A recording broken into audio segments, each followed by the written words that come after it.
기원전 2333년 반군이 세운 나라 조선. 나라의 영역은 달라지고 국호가 바뀌었지만 한반도의 우리나라의 분명했습니다.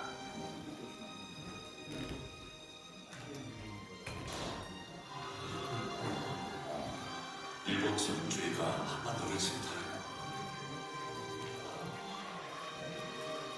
주권 행사가 어려워질 때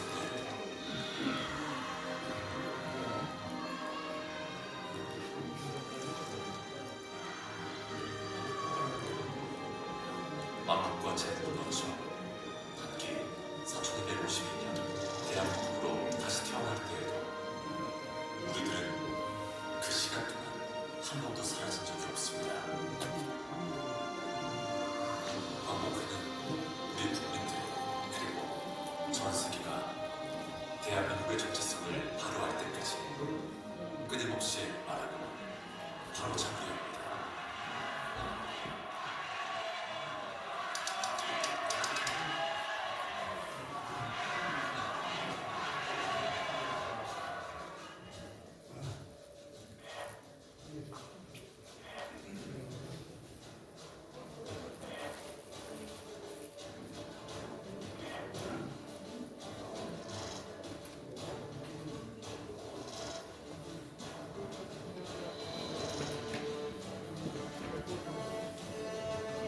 독립영웅들은 일본으로부터 우리의 정체성을 지키기 위해 각자의 방식으로 독립운동을 했습니다.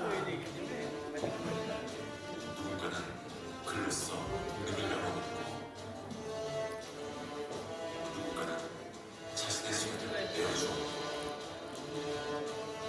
누군가는 자신의 사상을 바꾸어 떳떳한 독립운동가로 영원히 남게 되었습니다. 3.1운동이 일어나던데 다른 곳에서는 34년의 독립운동가를 대한민국으로 계승이 되었음을 알는 기미 독립선언을 발표했고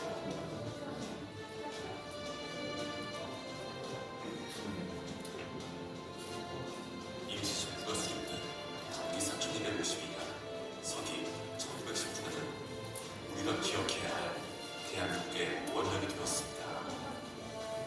잃어버린 주권을 되찾기 위해 대한민국 임시정부를 이끌어간 행정수반 8.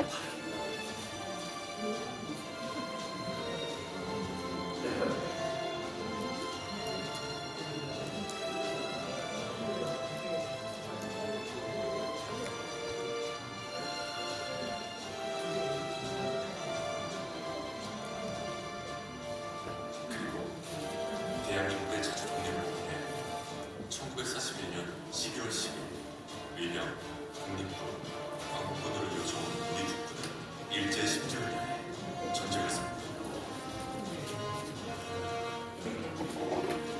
이는 서울들의 피나는 독립투쟁 후에는 1945년 8월 15일의 해방이 도둑처럼 오지 않음을 알려주는 광복의 날입니다.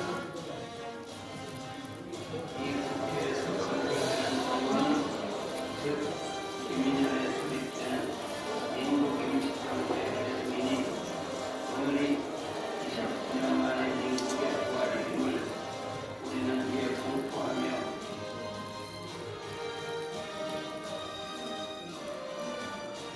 독립영웅들이 찾아낸 우리 땅의 권리.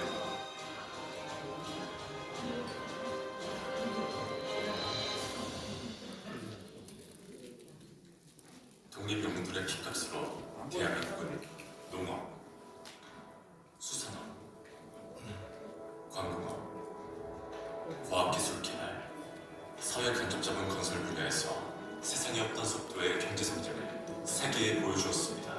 광복회와 독립운동과 단체는 대한민국의 정체성과 헌법 정신을 훼손하는 슬로건을 공동대응하는 것이었습니다. 잘못된 역사인식에 대해서 진실을 말하는 성명문을 발표하였고 광복회장은 이종섭 국방부장관에게 민족적 양식을 저버린 대안은 모두 나라 국방장관이 되며 이 장관의 퇴진을 촉구했습니다. 30여 개 독립운동 단체와 연합하여 우리의 역사와 영토를 지키기 위한 마음을 모았습니다.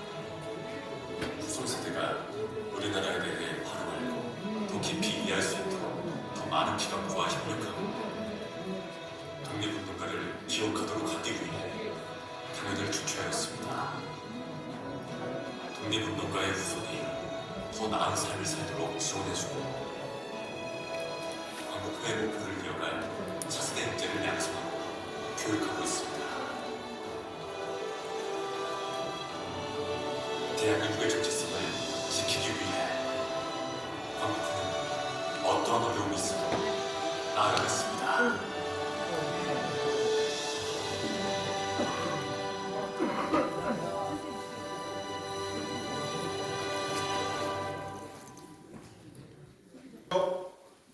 경례!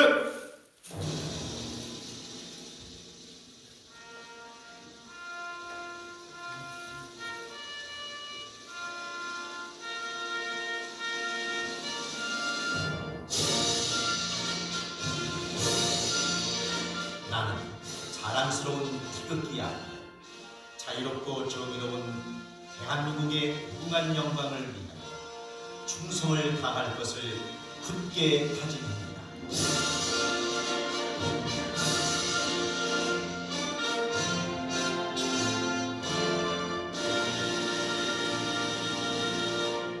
바로 이어서 애국지사 선전 및 호국 명령에 대한 국령을 올리겠습니다. 일동 국령!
바로 자리에 앉아주시기 바랍니다.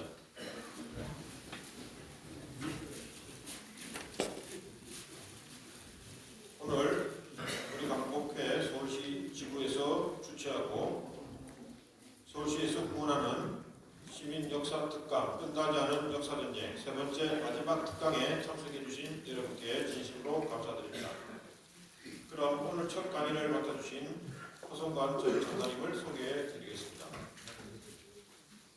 강사님은 동아대학교 상학과를 졸업하시고 뉴욕 주립대 버팔로 대학원에서 경영학 석사 및 박사학위를 받으셨습니다.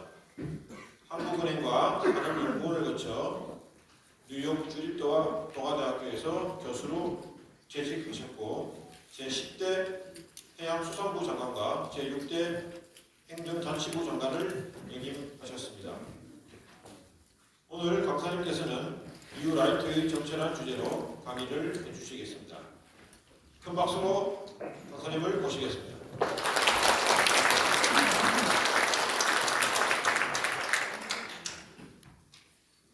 하승모입니다. 오늘 이 자리에 강의로 강사로 초청해 주셔서 대단히 고맙다는 말씀을 드리고요. 그다음에 강의를 잘할 수 있을까 좀 걱정도 되고 합니다. 연세에 질다하신 분들도 많고 그러는데 걱정이 좀 되네요. 제가 오늘 말씀드릴 주제는 뉴라이트 정책입니다. 정책. 요즘 많이 떠들고 있는 뉴라이트 이 사람들이 도대체 어떤 정치를 가지고 어떻게 시작해서 어떻게 지금 이런 짓을 하고 시크릿하고 있는가, 이거 시크릿하고 있는 내용은 무엇인가,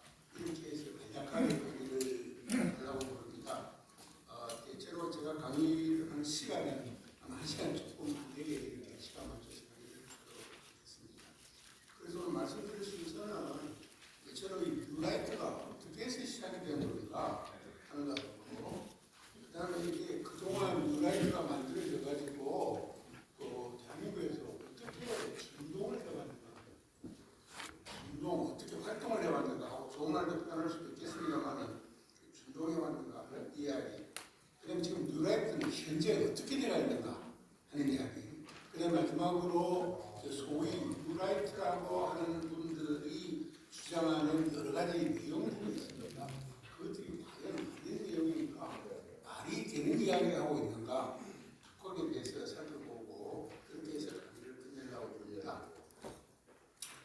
그 강의를 시작하기 전에요. 한 2년 정도 됐을 겁니다. 제 아내 조카가 교토에 살고 있습니다. 변호사인데 제 아내를 초청을 해서 교토를 갔는데 저녁을 먹으러 같이 갔답니다. 교토에서 아주 멋진 식당인데 저번도 아주 넓고 크고 아주 먼산 식당이었대요. 그래서 음식도 아주 맛있고 그래서 밥을 먹다가 저녁에 한국에 있는 저한테 전화를 했어요.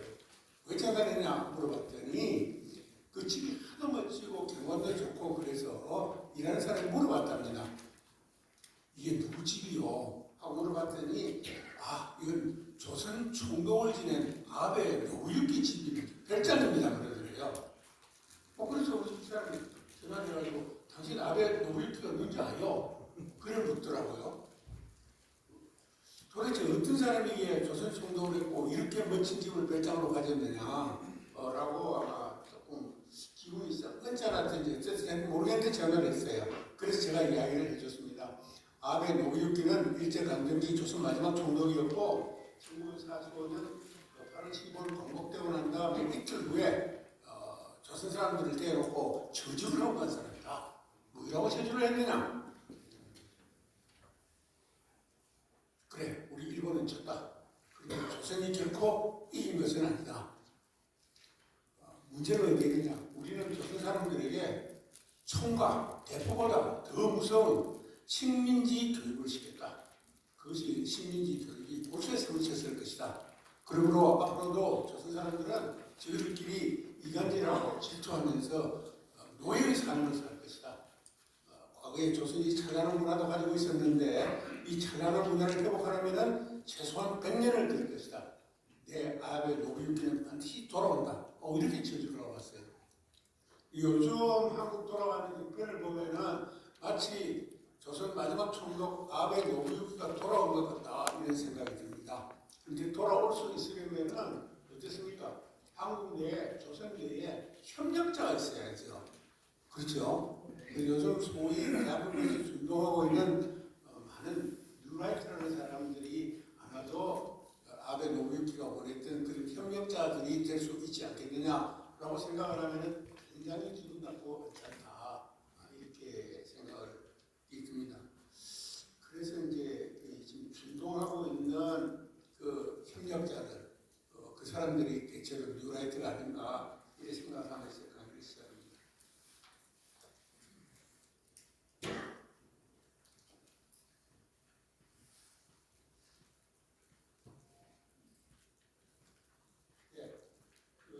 뉴라이트 이거는 새로운 우익 이런 뜻 아니겠습니까?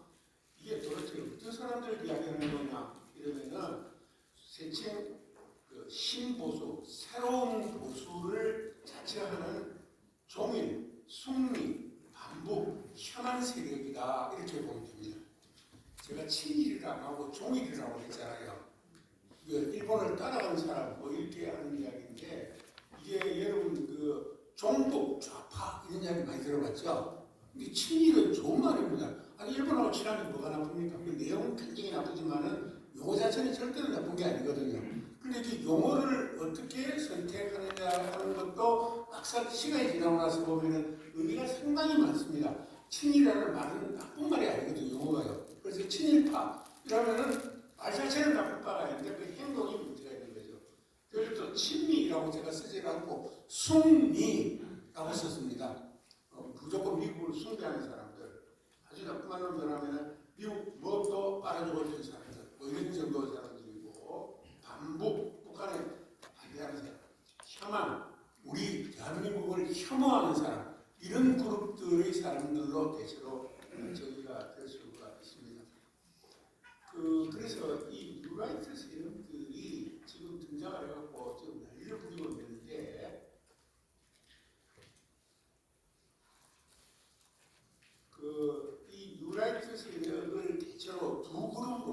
집단으로 나눌 수가 있습니다. 이 사람들이 어떻게 본격적으로 등장했느냐 이렇게 한번 간단히 살펴보면은 첫째 한 그 집단은 소위 그 식민지 근대화론자입니다. 이 사람들이 1989년부터 대체로 집단화하기 시작했다고 할 수가 있는데 여기서 식민지 근대화론이라고 이야기할 때 이게 무지하게 기분 나쁜 이야기입니다. 이게 무슨 이야기냐면 식민지 시대에 일제가 강점하고 난 다음에 비로소 우리 조선이 조선의 자본주의가 들어오기 시작했고 근대화되기 시작했다. 그 이전에는 삼국시대와 같은 나라가 미개한 나라가 조선이다 라고 주장하는 사람들입니다. 그러니까 기분 나쁘잖아요. 그죠? 그것이 과연 맞는지 틀린지는 우리가 살펴보도록 하고요. 이 사람들인데 이 사람들이 왜 이렇게 등장을 했는고 이래 보면은 대체로 1989년 이후지만은 이 시기가 되면은 80년대 후반 이렇게 되면은 남과 북이 있잖아요. 그래서 체제 경쟁에서는 남한이 승리를 하고 있습니다. 남한을 보면 굉장히 강해지고 북한은 어떻게 됐습니까?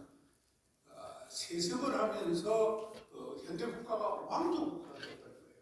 3대 왕조 국가가 되어버렸고 그다음에 소련이 전체적으로 90년대 초에 붕괴를 완전히 하면서 공산주의 종주국이 없어져 버린 겁니다. 그러다 보니까 이 식민지 근대화론자로 이렇게 철박공한 이 사람들이 과거에는 소위 좌파 내지는 진보 경제학자들이었어요. 경제사학자들. 이 사람들이 북한이 좋다 어쩌다 하고 연구도 하고 이렇게 했는데 상황이 그렇게 바뀌어 보니까 자기들이 주장하는 바, 연구하는 바가 더 이상 설 땅이 없어져야 되는 거예요. 그리고 뭔가 좀 바꿔야 되지 않겠어요? 입장을 바꿔야 되는데 묘하게 계기들이 주어진 겁니다. 예를 들면은 우연한 기회에 그 안병직이라는 사람하고 일본 어떤 교토대학에 그 교수하고 앉아서 이야기를 했는데 2차 대전 이후에 많은 그 후진국들이 독립을 해서 새로운 신생국가를 건설했는데 그 신생국가들 중에서 어느 정도 민주화도 성취하고 경제 발전도 이렇게 하고 국력도 강해진다는 전 세계에서 딱 두 나라밖에 없더라. 하나는 대만이고 한 개는 대한민국이더라. 그러면은 다른 나라는 없더라고 아직도 헤매고 있는데 어떻게 해서 대만과 한국은 이렇게 훌륭한 성과를 했느냐 하고 이야기를 해봤더니 거기에서 내린 공통적인 결론이 뭐라고 그 두 나라의 식민지를 한 사람들은 바로 일본이었다. 따라서 어쩌면은 일본 식민지 그 지배 자체가 오늘날 대한민국과 대만과 같은 훌륭한 나라를 만들 수도 있었을 것이다 라고 생각을 했단 말이에요. 제가 한 이야기가 어떤 사람이 고백을 한 겁니다. 그러다가 기회가 주어져가지고 그러면은 일제 강점기 때 대한민국 경제에 대해서 조선의 경제에 대해서 연구를 한번 해보자 하려고 그랬더니 일본 도요다 대단에서 그 안병진 씨가 인터뷰한 걸 보면은 돈을 300만 엔을 줬습니다. 1991년에.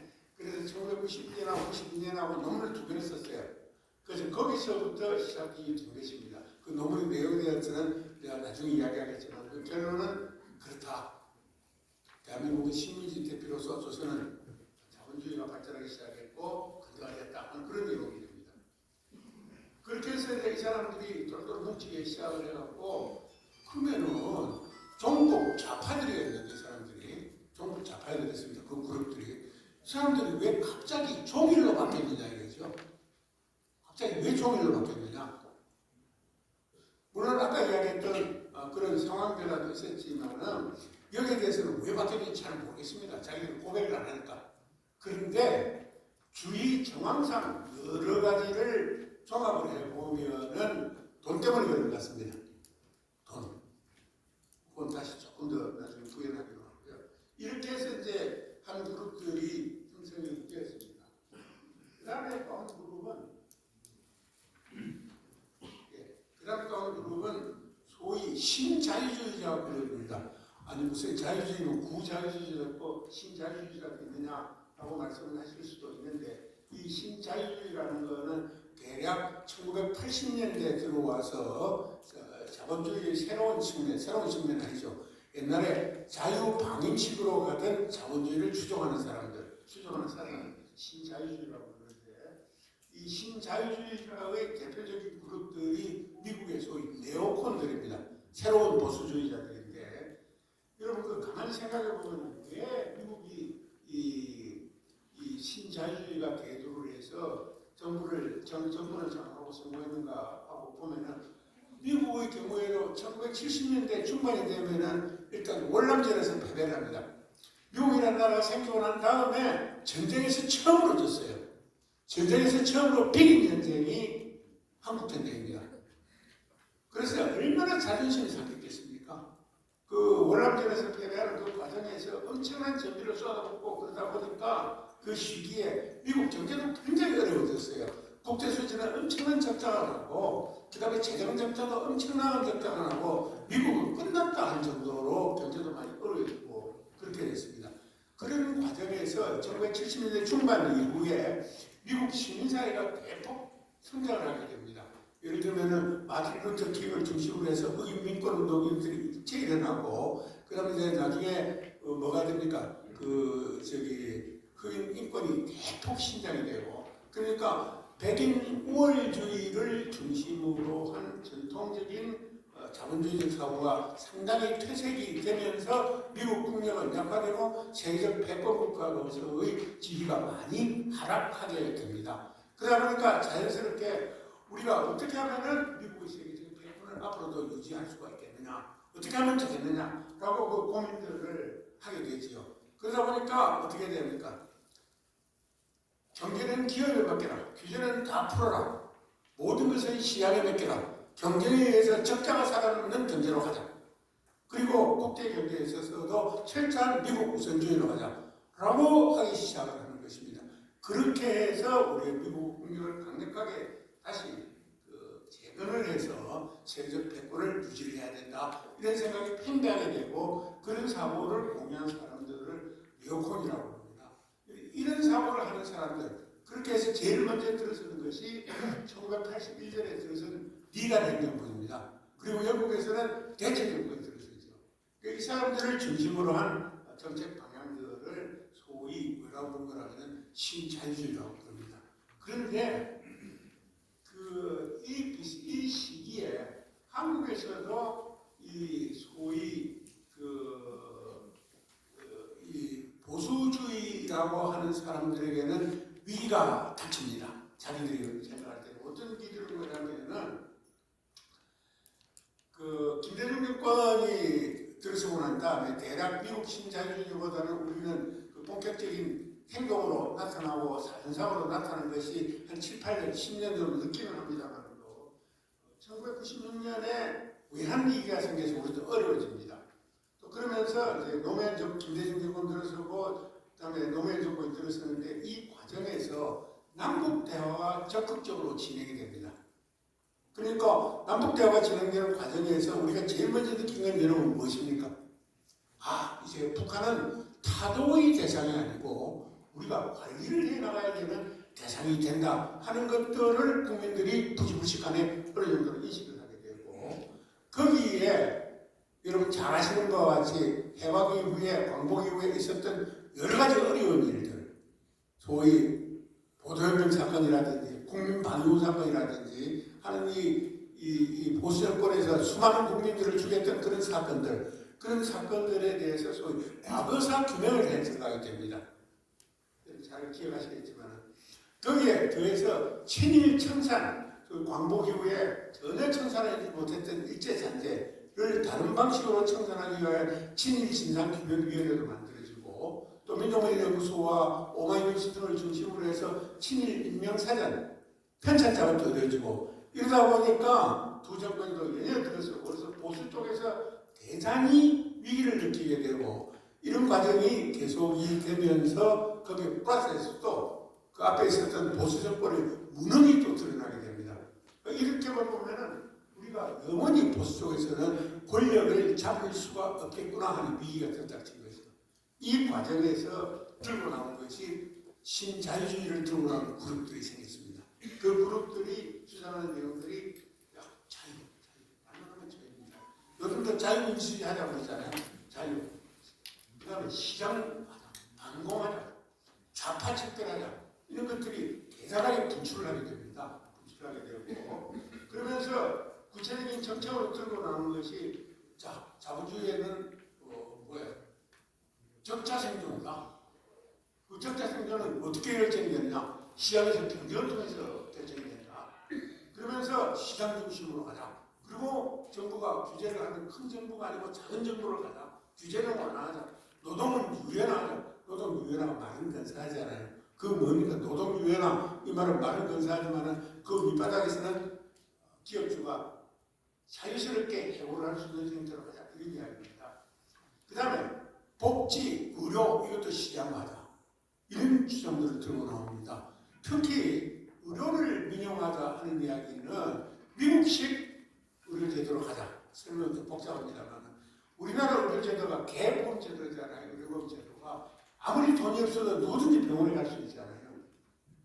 세계가 모두 부러워하는 의료보험제도입니다. 이것을 하니까 정부 부담이 너무 많다. 그러니 이것을 민간에 맡기는 방향으로 가자. 이것까지 주장을 하고 들고 나오게 됩니다.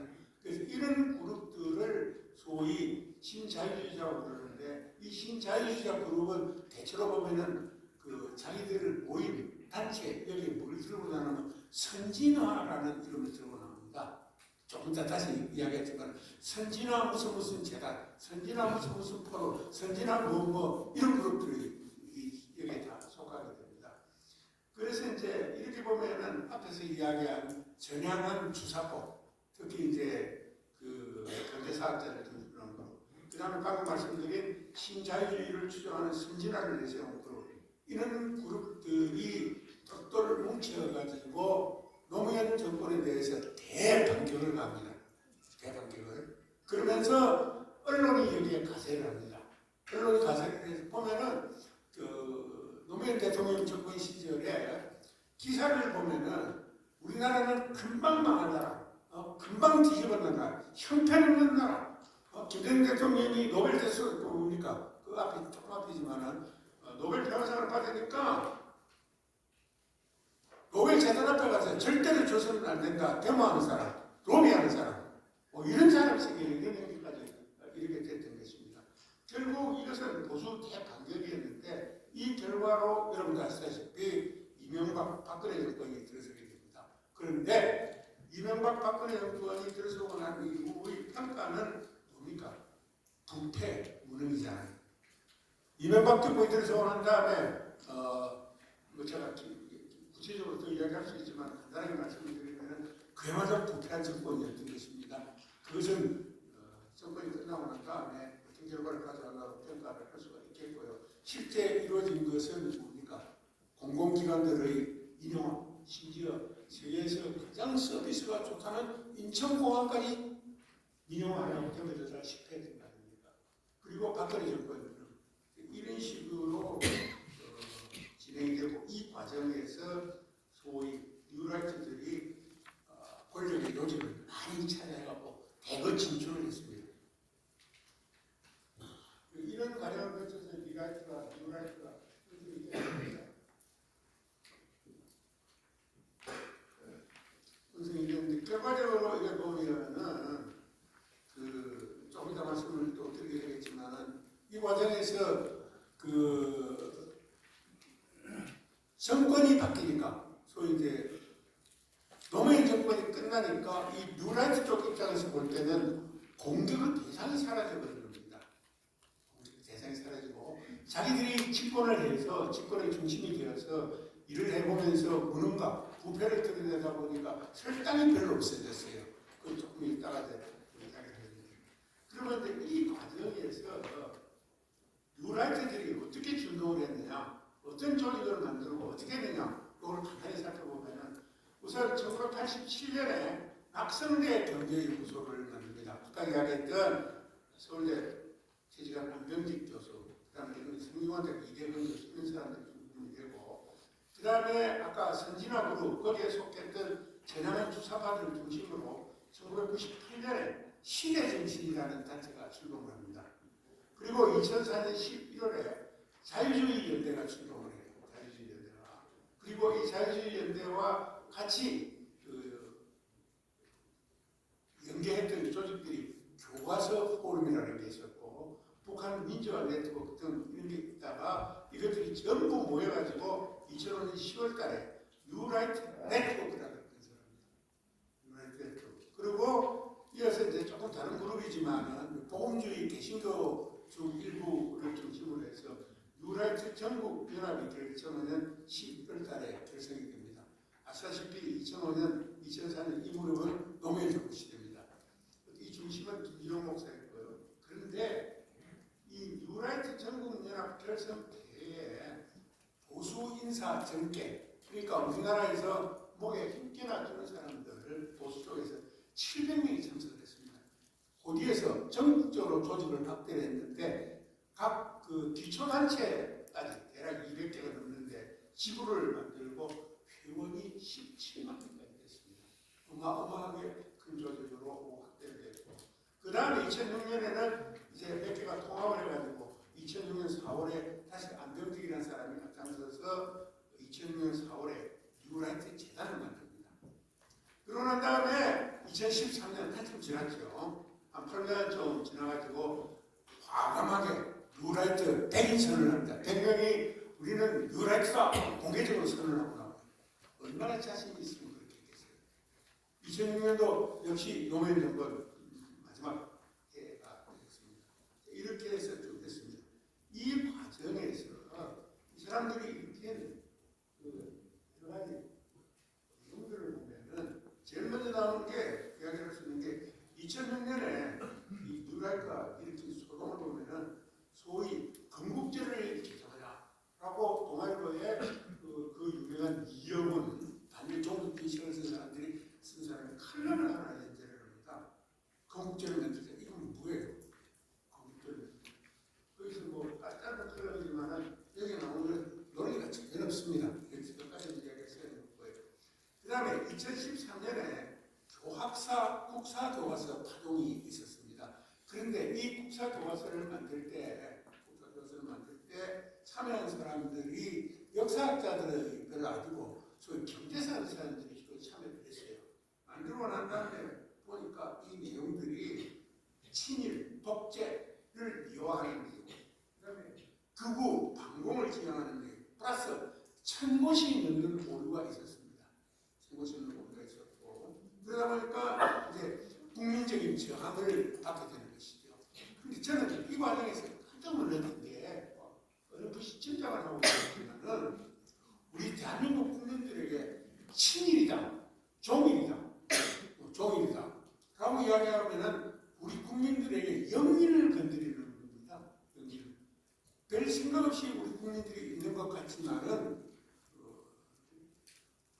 친일을 들어놓으면은 대한민국에서 살아남기가 당장에는 어쩔지 모르지만은 절대 살아남지를 못합니다. 그 대표적이니까 이 책을 교과서를 만들어 놨더니 채택하는 학교가 전국에 2군데밖에 없었어요.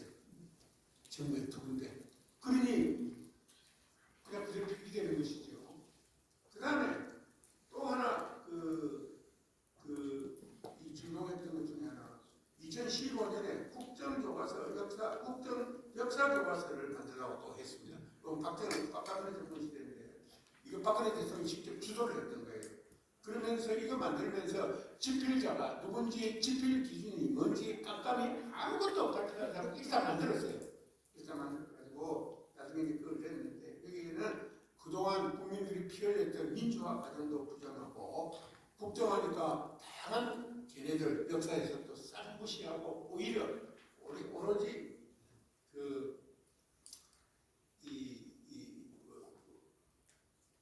사실 후에서 이야기했던 교학사 국정교과서랑 그 차이가 없는 그 내용들을 그대로 탑승한 그런 내용들이 있어요.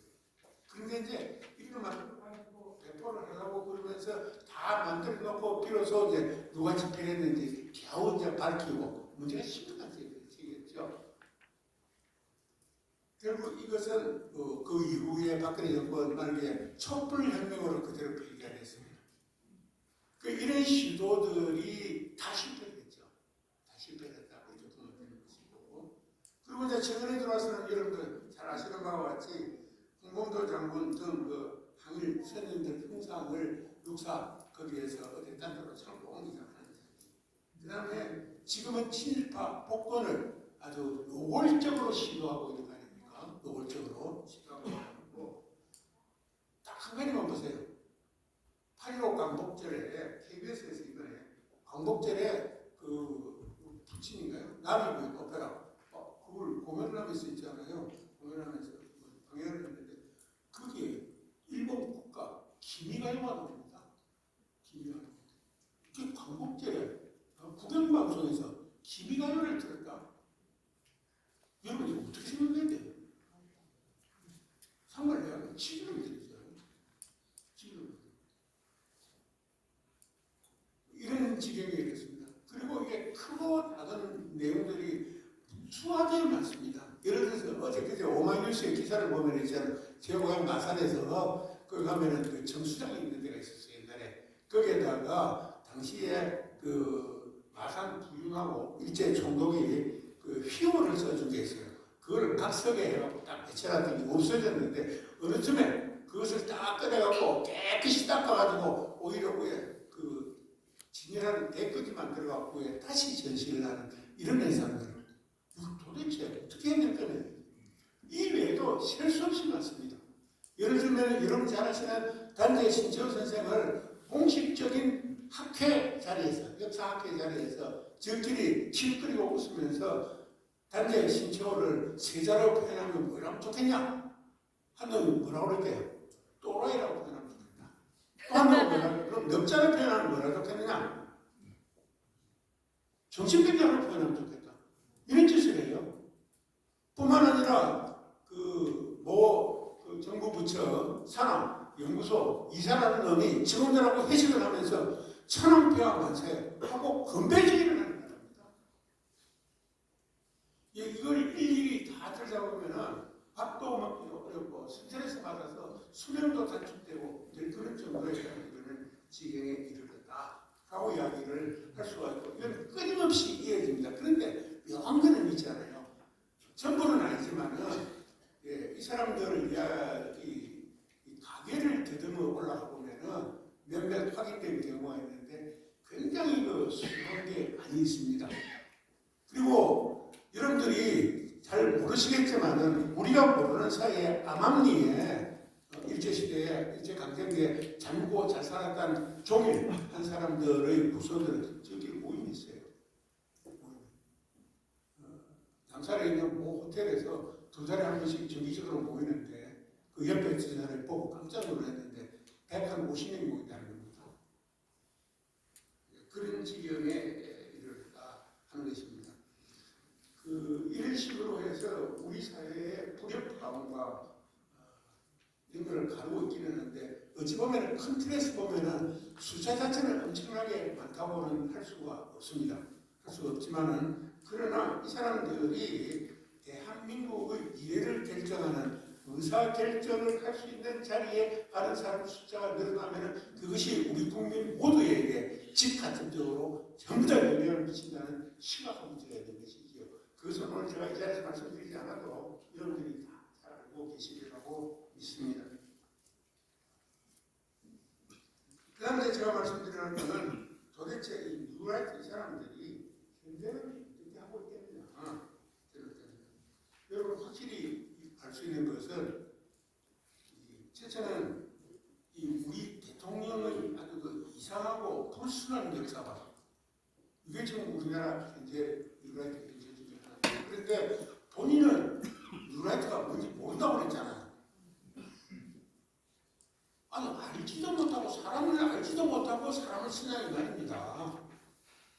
알지도 못하고 이거 시사하는 바가 훨씬 많고 이 한 줄만 가지고도 1시간 강의를 할 수 있겠습니다만 그 다음에 이제 현재 정부에서 역사 관련 중요한 8개 기관이 있습니다. 그 기관 중에서 6개 기관은 완전히 점령을 해버렸어요. 뉴라이트들이. 예를 들면은 동북아 역사재단 이 사람 말 많았죠. 근데 이 양반이 또 이분한테 독립기념관에서 있잖아요. 독립기념관은 뭐예요? 우리가 광복되기 전까지에 관련된 일들을 주로 헌창하고 하고 이런 일들을 하잖아요. 이번에 돈을 9억을 들여가지고 뭘 하는 거라면은 대한민국 100년 그리고 대대적으로 그걸 한답니다. 그러면은 그 기관을 독립기념관이라 하고 대한민국 기념관 이렇게 맞춰야 그 생사 지휘하고 맞을 텐데 아무튼 그런 짓을 하는가 하면은 그다음에 이제 그 6개 기관은 국사편찬위원회, 그다음에 동북아 역사재단, 그다음에 한국학중앙연구원, 그다음에 국가교육위원회, 국가교육위원회 여기도 완전히 설명했고요. 뭐 이렇게 해서 그다음에 이사장까지 포함하면 전부 다 25명이 또 아리를 들고 있다고 이렇게 신문에 보도가 된 적이 있습니다. 그런데 현재는 전체적으로 평가를 해보면은 그 현 정권에서 이 6기관 25명 이외에 더 있을 겁니다만 청와대도 있죠. 밀정도 있고 이명박 정권 집권 후 아까도 말씀드렸다시피 비판의 대상이었던 그 정권이 사라지자 사실은 동연 많이 상실했습니다.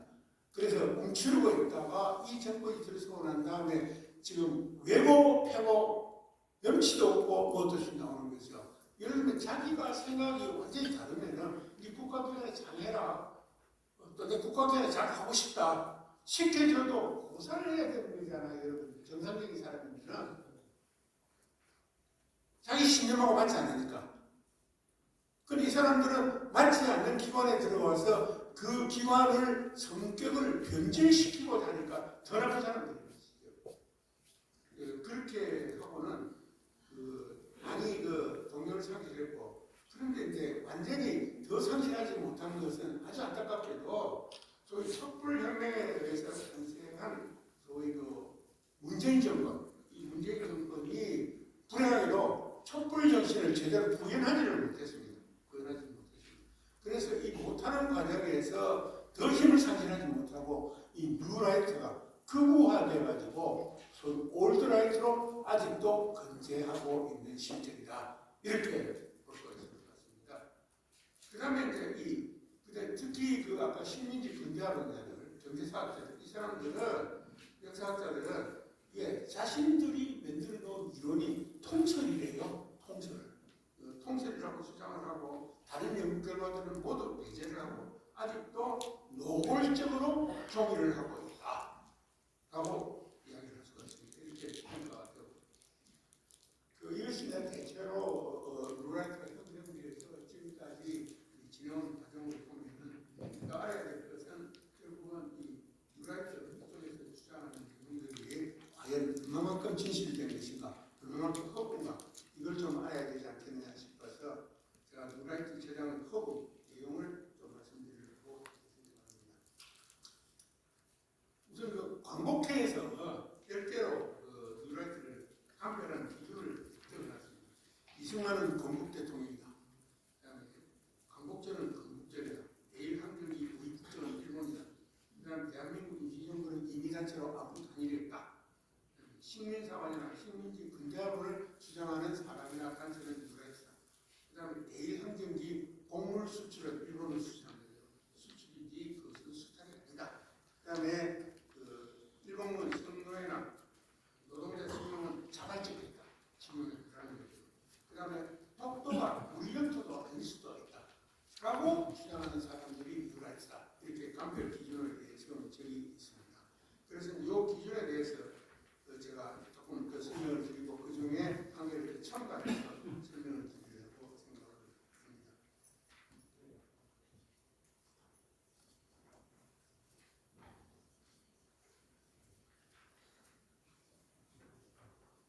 먼저 내일 항쟁기 우리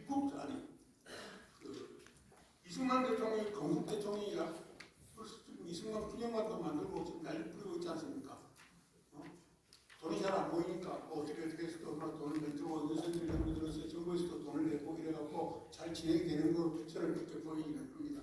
그런데 이승만에 대한 평가는 두 가지로 끝난 거 아니겠어요, 여러분들? 하나는 대한민국 임시정부에서 이승만이 탄핵이 되었으니까 그것은 그 평가가 일단 끝난 겁니다. 그 다음에 4.19 이후에 아시아에서 가장 큰 동상, 살아있는 사람, 20만 동상 세워놨던 것을 4.19 이후에 목을 잘라서 새끼줄에 매서 종로, 서울, 대로를 끌고 다녔던 것, 그걸로서 이승만의 평가는 끝이 나는 것입니다. 아무리 공공대로 사대로 평가를 한다고, 과는 과대로 평가를 한다고 그래도 그 그대로 끝났다고 보고요.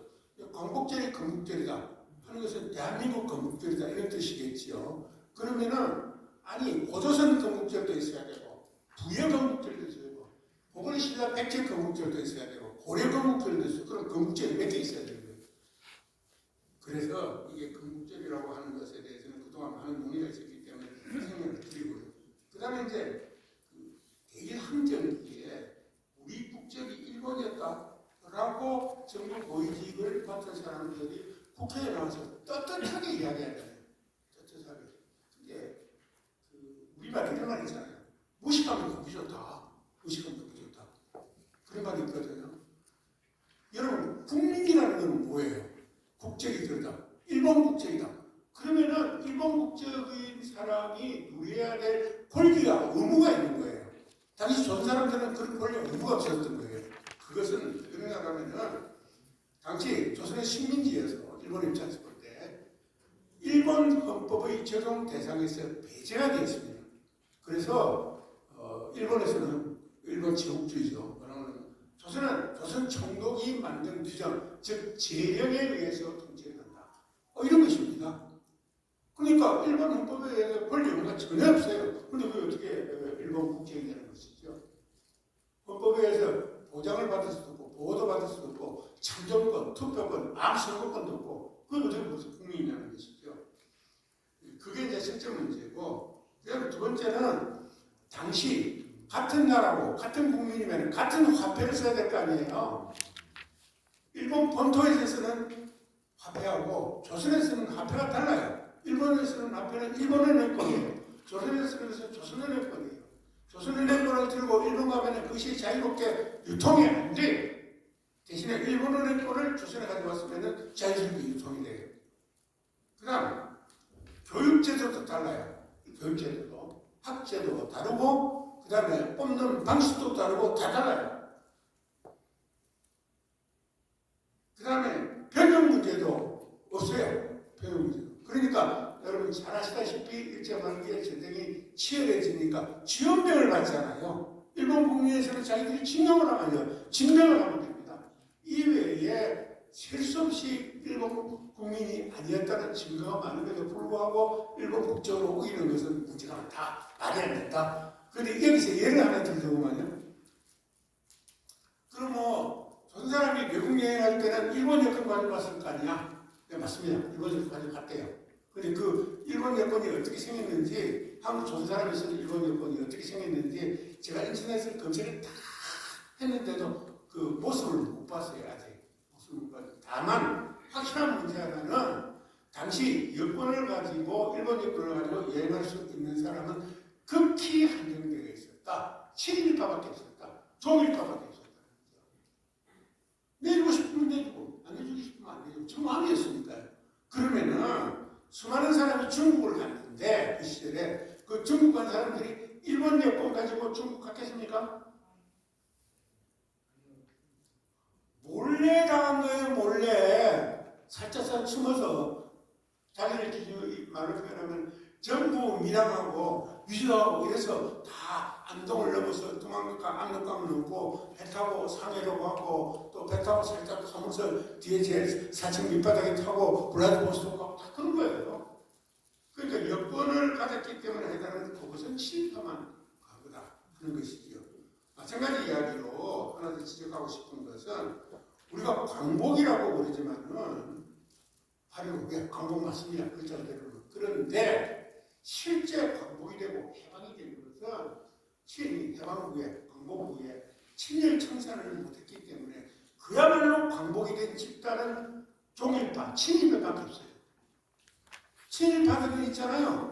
자기의 주인이던 일제가 물러가고 다시 친일파가 특설해서 권력을 잡고 사회의 핵심 중심 세력으로 살아남아서 계속 대한민국에서 행세를 했기 때문에 그 사람들은 광복이 되었지만 그 사람들을 제외한 다른 일반 국민들은 광복이 된 게 아니다는 것입니다. 동의하십니까?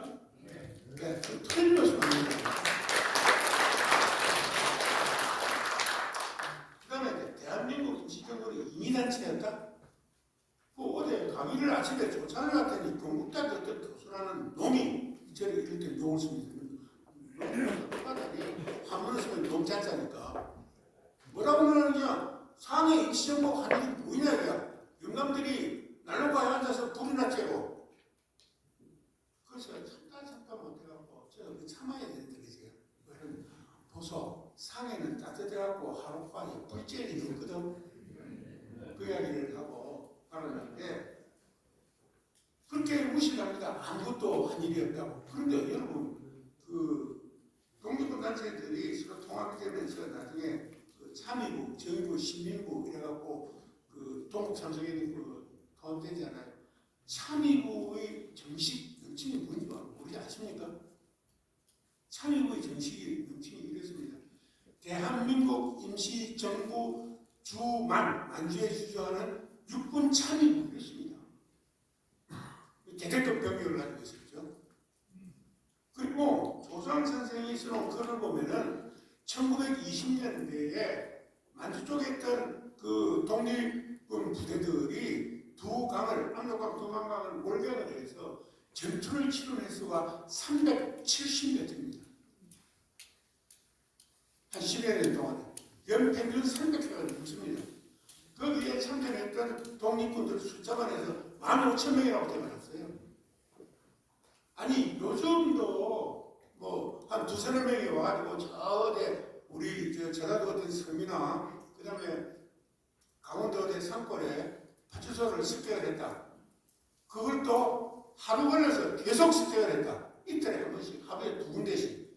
이러려면 나라가 어떻게 됩니까? 이 경영을 선포해야 되는 거예요. 그러니까 그걸 그렇게 폄하할 것이 아니라 지금 기준에서 보더라도 그 정도로 독립군들이 넘어와서 실제 전투를 치르고 하는 것은 전시상태인 겁니다. 전시상태. 그래서 저는 독립운동이라는 말을 싫어합니다. 운동이 시민운동도 아니고 독립하는 것도 시민운동 같지 않습니까? 그건 전쟁이, 독립전쟁이. 그런 줄도 모르고 이제.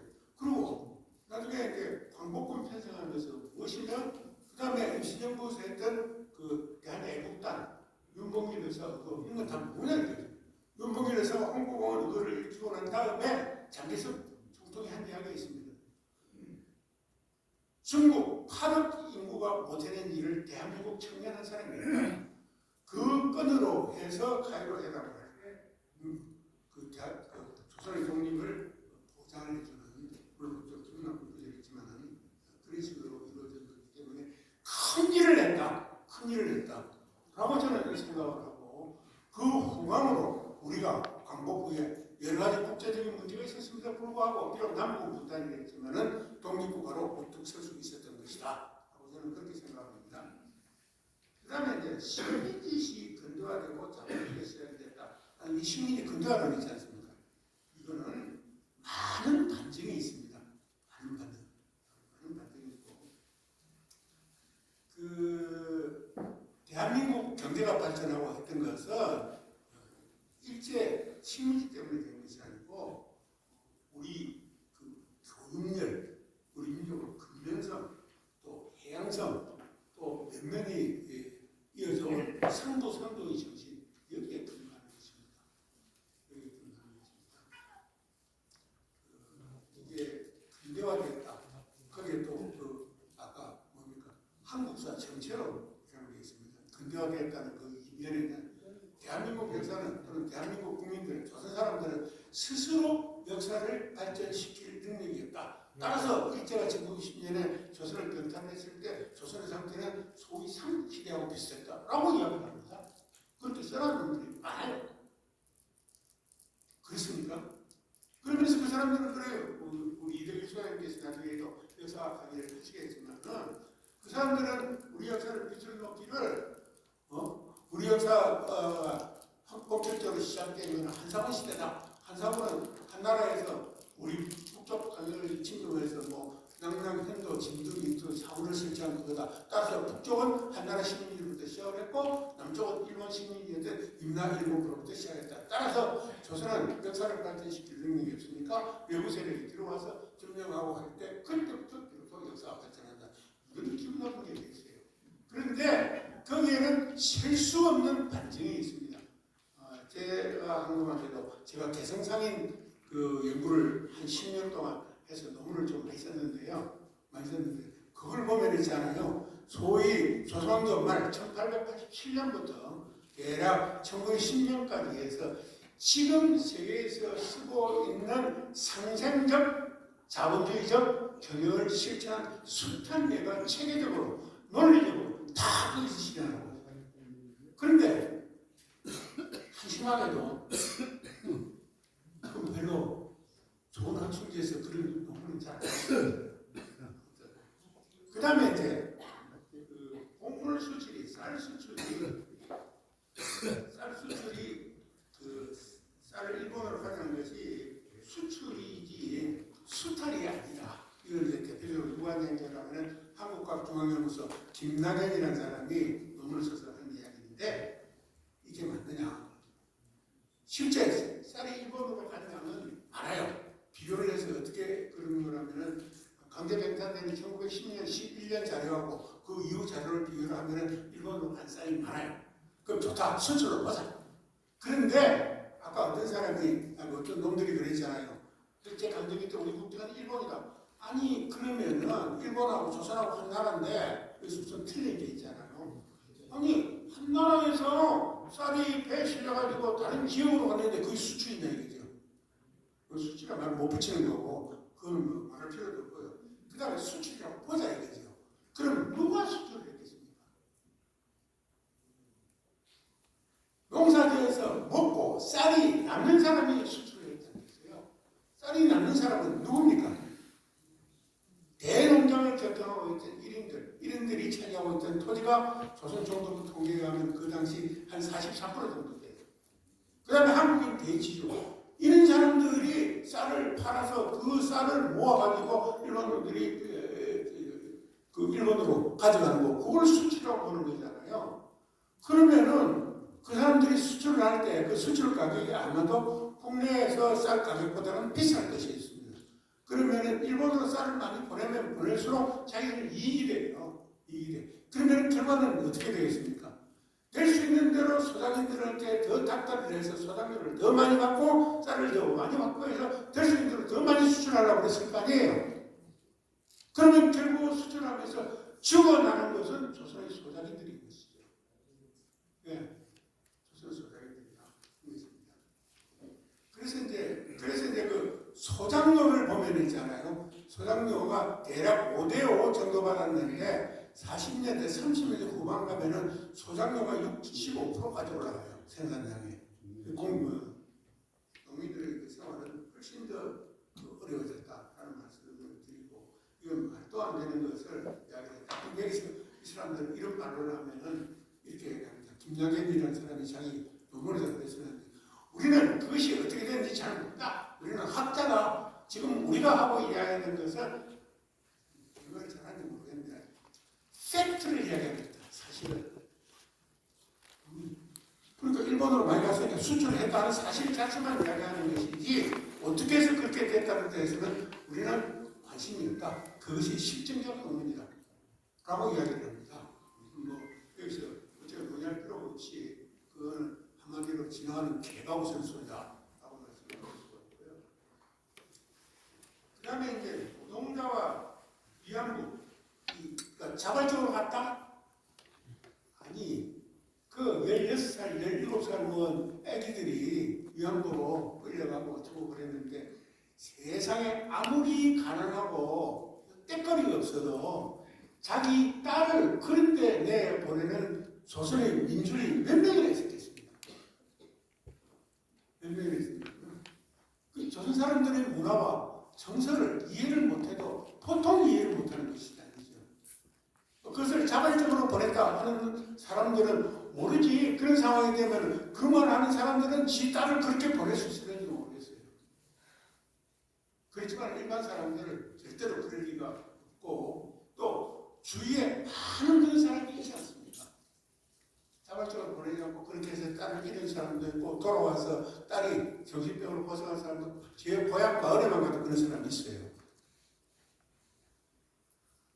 거기에다가 그 위안부로 많이 끌고 갈 그 무렵에 조선 통계를 보면은 일부만 나와 있던데 그거는 제가 완벽한 통계를 못 찾아봤지만은 그 시절에 조혼이 빨리 결혼시키는 딸을 빨리 시집 보내는 그 풍조가 만연해요. 왜 갑자기 좋은 풍조가 늘어났겠느냐? 그러나 그런 거죠. 뭐 그런 것들 여러 가지 말도 안 되는 이야기들을 하고 있다는 거고요. 그 다음에 이제 독도가 우리 영토가 아니 이 사람들이 차마 독도가 우리 영토가 아니다 라고는 이야기를 안 해요. 그래야 뭐 몰매 맞아 죽지 않아요. 그렇잖아요. 그런데 이제 그 독도 연구를 전문으로 하는 그 박사학위를 해서 이제 독도에 관련된 모든 문헌들을 종합한 그 책이 한 권이 있습니다. 제가 롯데 정학생 이사할 때 그 책을 롯데 학술청소에서 발간을 했는데 그 양반 이야기하면은 자칭 독도 전문가라는 사람이 우리나라에 한 30명 정도 된답니다.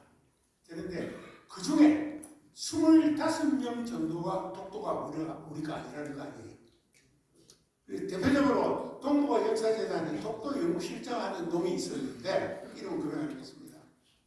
이 사람이 책을 써놨는데 정확하게 써놨는데 그 읽다가 지쳐갖고 그냥 팽개쳤다가 뒤에 오대도 보니까 뭐라고는 가만히 생각해 보면은 독도가 우리 것이라고 꼭 주장할 수만 없다 이랬어요. 그 전부 다 내용이 뭔 거라면 독도가 우리가 아니라고 생각하는 사람들은 뭔 거라면은 아닐 수도 있다 정도로 이야기를 합니다. 그러면서 이게 너무 시끄러우니까 오히려 독도를 폭파해보자 라고까지 이야기를 합니다. 참 심한 얘기인데 그러니까 이제 그 다음에 이제 마지막으로 여기 하나를 이야기하면 이 사람들은요 혐한 그 조선을 굉장히 싫어합니다. 한국 좋은 거는 불을 켜고 깎아내리려고 해요. 이 사람들은 제가 예를 많이 들 수가 있는데 우선 한 가지만 더 아까 그 국정교과서 박근혜 때 작업했다고 그랬잖아요. 그 내용이 알려주고 나서 읽어보니까 거기에 우리 역사 교과서인데 민족이라는 단어가 싹 빠져 있어요. 민족이라는 단어가 대신에 거기에 한국인하고 대치를 하고 있단 말이에요. 왜 민족을 뺐을까? 왜 민족이라는 단어를 싫어하고 왜 민족이라는 뺐을까? 그 사람들이 민족이라고 이야기할 때는 상당히 애국주의적 생각은 들어가 있잖아요. 민족이라는 용어를 쓸 때는. 그런데 이 뉴라이트들은 어떻게 생각하는 거라면 민족 그러면은 마치 국수의적, 쇼비니스트가 용어를 쓰면은 그 국수의적 민족이라고 생각을 해요. 그래서 민족주의는 나쁘다. 전부 이렇게 이야기합니다. 근데 우리 민족주의는 뭐고 이러면 해범 김구 선생이 한 그 민족주의를 보면은 전혀 그런 거 아닌 걸 알고 있고 우리가 민족주의가 국수주의 때는 단 한 번도 없습니다. 그 민족주의를 그렇게 싫어하면서 일본 제국주의 시대에 떠들었던 자기를 대동공황기를 쳤던 민족주의 그것은 전혀 비판하지 않습니다. 심지어는 어떤 얘기가 되는 거라면 이승만 박정희의 독재는 히틀러 스탈린의 독재하고는 다르다. 뭐가 어떻게 된다는 얘기예요. 그런 이야기까지 하는 지경이 이게 정신이 제대로 바뀌느냐 그런데 이제 제가 보기에는 결국은 관점이 이렇습니다. 우리 역사를 바라볼 때, 우리 민족을 바라볼 때, 우리나라를 바라볼 때 우리 관점에서 우리 민족을 바라보고 우리 역사를 바라보고 우리 문화를 바라보고 우리의 관점에서 우리 것을 바라봐야 되는 것이죠. 왜 우리 역사를 바라보면서 일본 관점에서 바라보냐 이거죠. 말이 안 되잖아요. 일본 관점에서 바라보냐 이런 얘기입니다. 그러니까 이게 토착 배구다 하는 말도 하잖아요. 심지어는 뉴라이트도 안 하고 웨라이트다 이런 이야기도 합니다. 그래서 여기 토착 배구라는 말도 1910년 그 대한매일신문인가요? 매일신문에 토웨라는 말이 나옵니다. 토웨. 일본어로 듣거나 토착 배구, 토웨 놈들이 더 나쁘다. 일정은 늘었나 보다 이런 이야기인데 결국은 오늘 이 강의 첫 제목이 역사와 바로서의 나라와 바로서다 하는 그 제목에서 제가 구체적으로 이 뉴라이트 정체를 이야기했는데 정치가 제대로 전달되는 것이 모르겠습니다만 확실한 거 하나는 우리 역사는 우리 관점에서 바라봐야지 일본의 관점에서 바라보는 건 아니다. 그리고 특히 이 종일 하는 사람들의 대부분은 겉은 한국 사람들이지만 속은 일본 고국이다. 그리고 그 사람들은 왜 그 짓을 할까? 자식 키우는 사람들이 자식 키우는데 부끄럽지도 않을까? 그런 짓을 하는 거죠. 나중에 세월이 지나고 난 다음에 사람 앞에, 후손 앞에 어떻게 설 수 있을까? 제3법이라도 제대로 얻어먹을 수 있을까? 라고 생각하면 그런 짓을 못할 거거든요. 그런데 제가 생각할 때는 그 배후에는 이것이 있다라고 말씀드릴 수가 있습니다. 이미 그쪽에서 들어와 있는 돈 실체도 확인된 것도 많이 있고 요즘도 흘러 들어오는 거 있는 걸 알지만 구체적인 증거, 요즘 들어오는 돈 증거는 제가 갖고 있지 못합니다. 예, 부족한 말 들어주셔서 대단히 고맙습니다.